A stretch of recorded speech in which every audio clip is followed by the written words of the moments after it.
Hi, I'm Michael Wyetzner, and I've been an architect in New York City for 35 years. Today I'm going to break down the architectural details of some of New York City's most popular apartment layouts. First up, the brownstone apartment. So a brownstone is just one house in a series of row houses along the street that's actually made out of brownstone, which is a type of sandstone. So where do you find brownstones? You find them all over New York. You find them all over Brooklyn, the Upper East Side, the Upper West Side, Harlem. They were the residence of choice of developers in the mid-19th century. Let's take a look at one at 29 West 88th Street.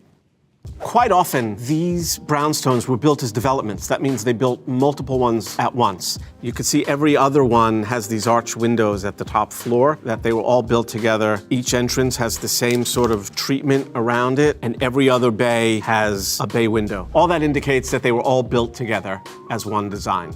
So this row of brownstones has 4 floors above grade, 1 on grade, and then there's usually a cellar below that. And typically the main entrance was on what we call the parlor floor, or 1 floor above the ground level. And there's a big stoop that leads up to it. Stoop is just a Dutch word for staircase. Servants usually entered down on the ground floor, and the family entered on what was called the parlor floor. And the parlor floor is elevated just to avoid all of the horse manure that filled the streets of mid-19th century New York. So between each individual unit is what's called a party wall, and it's much easier to see from an overhead view. So one of the main characteristics of a brownstone apartment, though, is that you can only get light from the front or the back. Because of these party walls, you can't get it from the sides, unless, of course, you're the end house on the block. And as you can see, each house is set back from the rear, and it creates this whole rear yard that's over here. And here's the street. So New York City's laid out on a grid. So essentially what you have is between the avenues, you have a 200-foot block and then a 60-foot street, and then another 200-foot block and another 60 street. And so they took that 200-foot block right here, that's 200 feet, and then they took a 60-foot street. And they took that 200-foot block and they divided it in half, and they made 100-foot deep lots. And they basically divided those lots into 25-foot slivers. So that's the basic building block of a New York City block, and each one of these is 25 feet.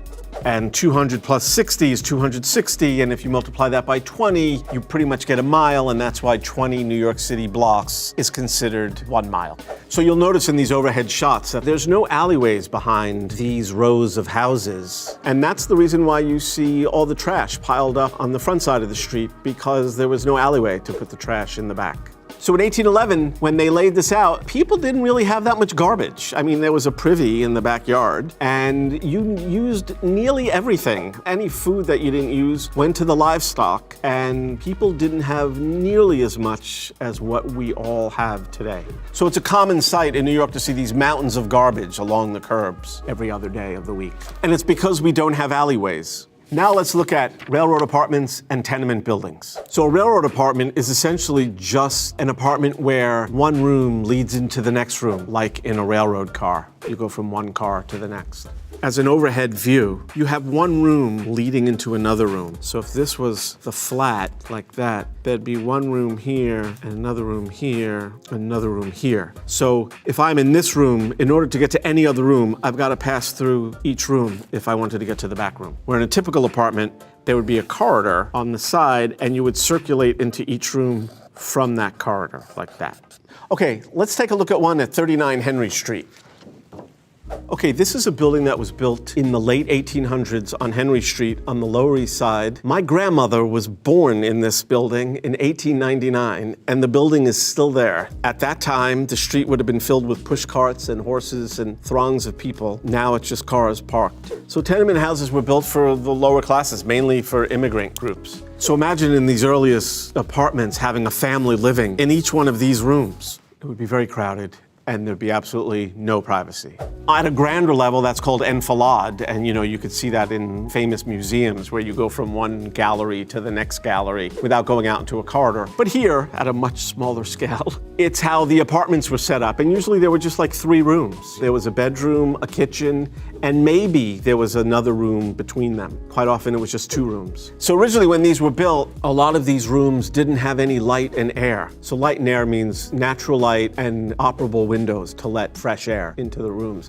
A lot of these apartments had rooms with no windows at all and were inhabited by multiple families. And so obviously they were breeding grounds for disease. But at the time, there were no laws about that. It wasn't until about 1901 that New York City passed a law that said you must include air in these rooms. And so they created what's called these air shafts. And if we look at an overhead shot, you could see right here that these air shafts were then included, and they're very narrow. So the air shafts added light and air to a lot of these apartments, but at the same time, they also created other problems because trash would pile up in them and stagnant water would be there, and it would create a whole other source for disease. But by inserting these air shafts, you created what's called a dumbbell plan because the shape that was left was sort of shaped like a dumbbell. So early on, an entire family of 6 or 8 people would live just in one room. And there was a famous book by Jacob Riis called How the Other Half Lives. So people's eyes were open to the sort of squalor that people were living in, and that was what prompted change. And when these apartments were built, there was no plumbing, so there were still outhouses in the backyard. And when that law was passed for the air shaft, they also insisted that you had to have a toilet in each building, and no more than 20 people could share that toilet, which is quite astounding today. A lot of these apartments, people wonder why were there bathtubs in the kitchen? And there were bathtubs in the kitchen because there was no other place to put them. The apartments were so small, they didn't have room for a proper bathroom. And so the kitchen, if it had any plumbing, already had a sink. And so it made sense that that's where the bathtub would go, next to the existing plumbing. Even today, a lot of those apartments still have that weird arrangement of plumbing. And you could see bathtubs still in some kitchens. People did all sorts of elaborate things with these bathtubs. They had these coverings so that it became more counter space, and then they would take that covering off and use it as a bathtub.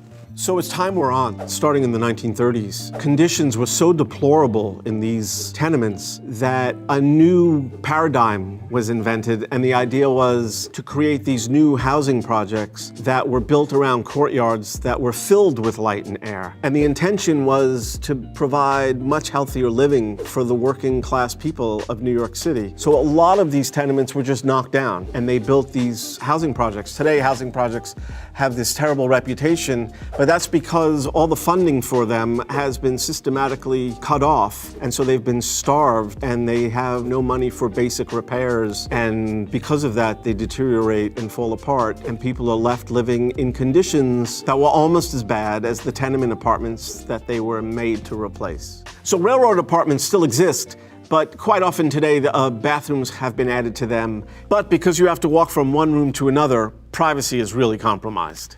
Next, the Classic 6 layout. So where do you find the Classic 6? Typically, they're found on the Upper West Side or the Upper East Side of Manhattan. They're called Classic 6s because typically they were 6 rooms. Let's look at one building called the Dartmouth at 509 Cathedral Parkway in Manhattan. We're just going to talk about this apartment here on the left. This one's actually a Classic 7, which is another typical kind of apartment. And as you can see, there's a main living room or a parlor, a separate and distinct dining room, a kitchen. Here it's 3 bedrooms and then a maid's room. And that's what makes the 7. Or you subtract one of those bedrooms and it becomes a Classic 6.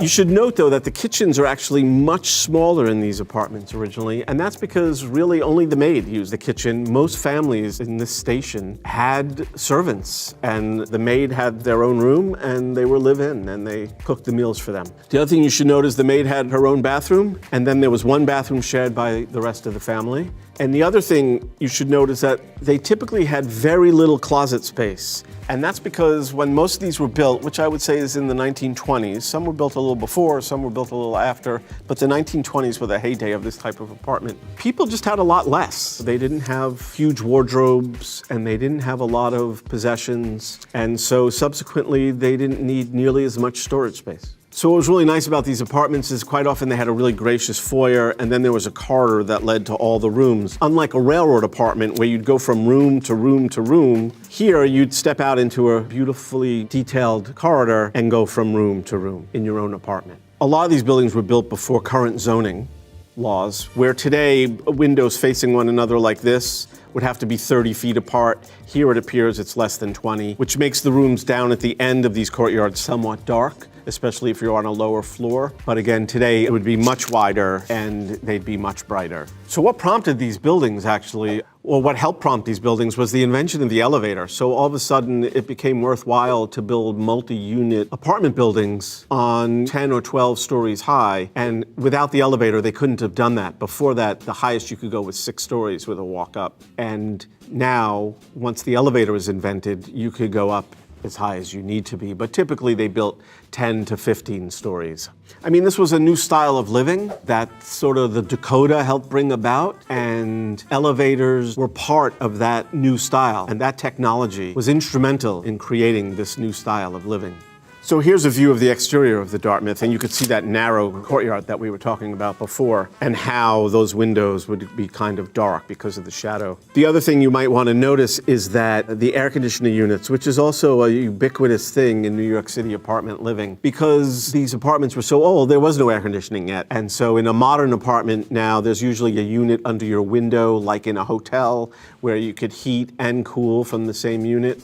Back then, these apartments were only built with heat. It was steam heat, and it was very ample, and still is. New York City is known for the super warm apartments. But air conditioning wasn't something that they had, and so window units became the way that people cool their apartments in the summer. Next up, loft apartments.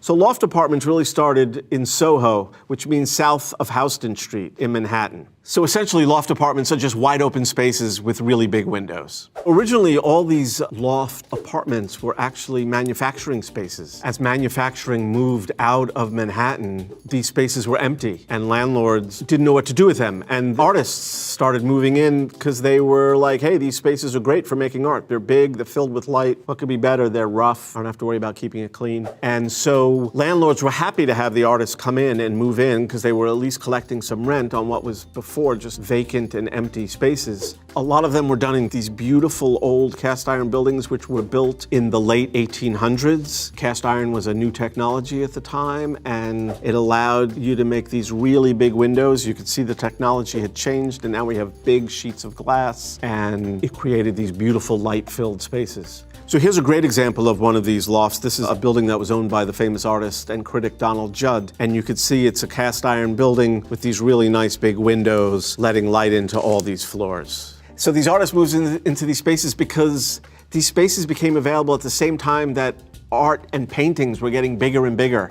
No longer were people just doing easel paintings. Now they were doing these big wall paintings, and these spaces were perfect for that. And so these artists started fixing all these spaces up and putting in plumbing and putting in heating. Eventually, they lobbied Albany to change the laws to allow people to live in these areas that were originally zoned for manufacturing.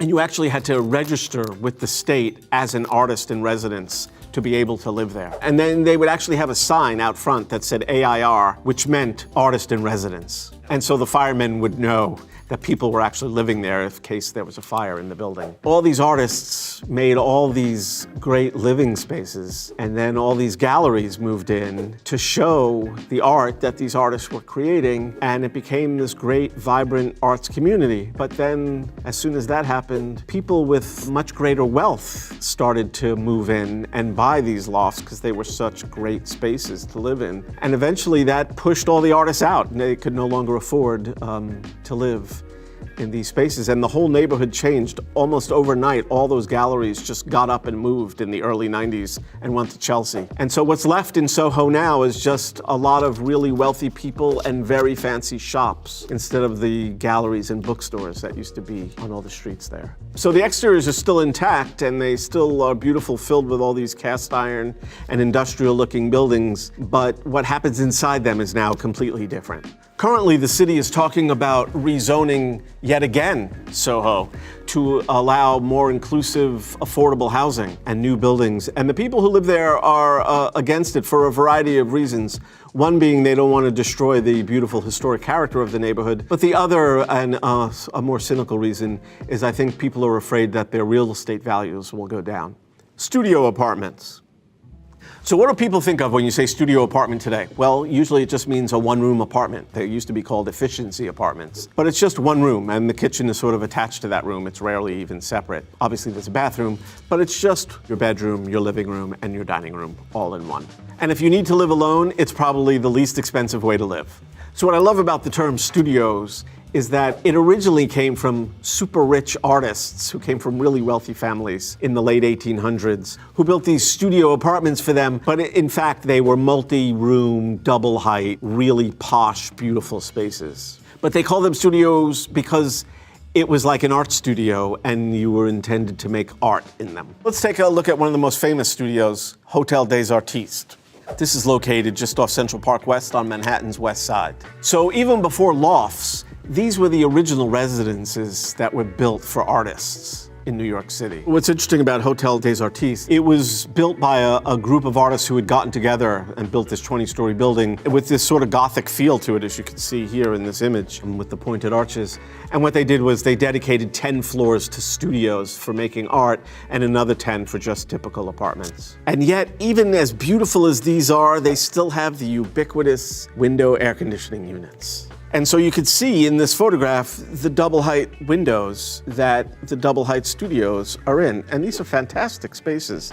And there's a number of examples of these. There's one on West 77th, there's others on West 67th. And these were beautiful apartments intended for people from really wealthy families who had an interest in art.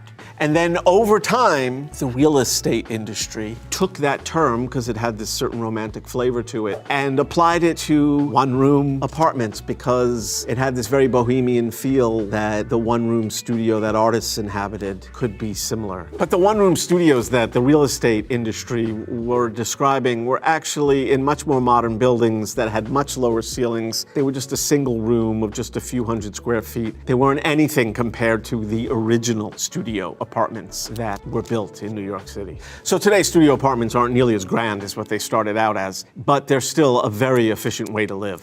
So there you go. Those are some of the most popular apartment types in New York City and how they came to be and how they shaped the way we live today.